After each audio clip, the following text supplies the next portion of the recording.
Let's hope I can capitalize with this upload, seeing as the previous videos really performed well. Let's ride the good reception.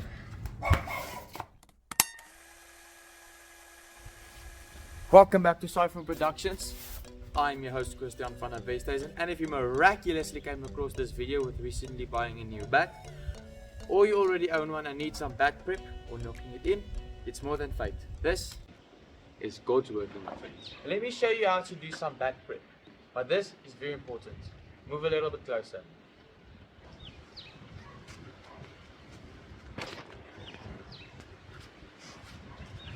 Always oil your bat before you knock it in if it's a brand new bat. Now, to oil your bat, someone on the internet suggested that you use 2 to 3 teaspoons of batting oil. If that bothered you, it's my pleasure. With bat prescribed linseed oil to use on your bat. But if the statement is very scientific, just go to your local sports distributor, ask for batting oil, and use just enough so that the natural color of your bat won't die. Let's examine the wood on the bat and take a look at everywhere we can apply some oil. 2 strips here, this part here avoiding these 2 stickers, strip here, avoiding scuff sheet, the splice, and 2 strips here. Going to use really small increments of the linseed oil so that I can control the amount of I use, and this cloth so that I can really carefully apply some linseed oil so that I do not damage the bat, and as soon as the bat's natural color darkens, I have applied too much. Another pro tip I've invented all by myself with a few bats I've oiled in my life is to cycle between the cloth and the hands, dipping it in the linseed oil to do a better job. Okay.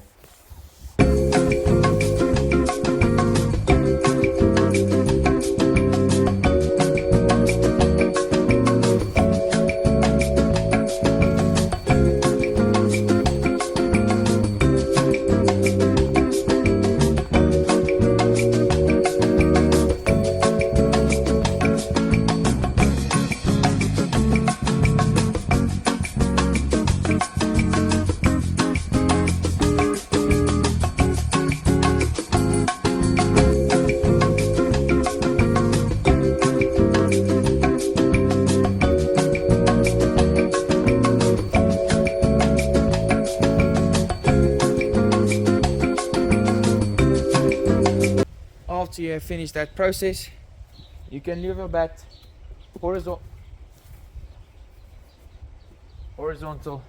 for 24 hours. Preferably not outside.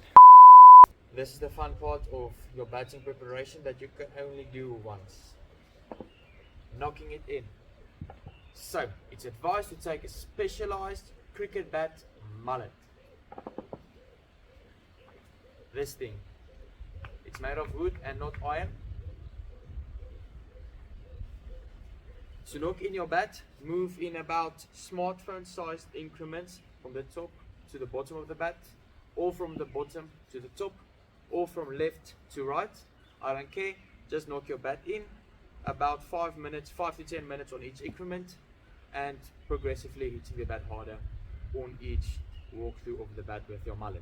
But leave it to Christiaan to give you another DIY option if you do not own a mullet. So do not click away if you do not own one of these, because this one isn't even mine. Now I'm going to need you to find a really high quality cricket ball.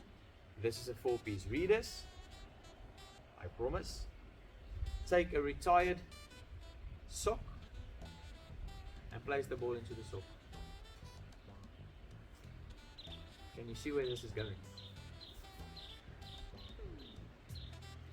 Now the method to do this is actually up to you, but you can also use this way to knock in your bat. Alright, let me show you how to knock in your bat so that I can get on with editing this video. I'm going to show you with the mullet, as well as the sock method and the concoction I created. So, start in small increments, moving from the top to the bottom of the bat, or vice versa, starting with light hits, and you can use either side of the mullet if you have one. Just beware of the sharp corners on the mullet if you decide to use this side, not to make any bumps or grooves, imperfections on the bat's wood.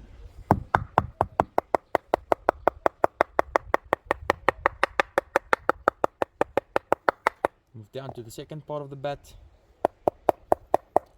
after about 10 minutes.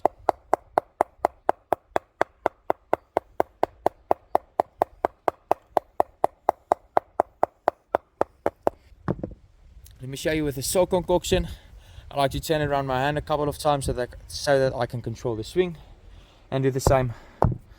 Just going to take a little bit longer because this is a cheaper method, more tedious. But if you do it right, you will get the same sort of results. After the first walkthrough of the bat of about 10 minutes on each increment, you can start to hit the bat harder on every walkthrough until you get to the end of the bat knocking phase, and you can give it some really good hits before taking it out for a net session or for a match.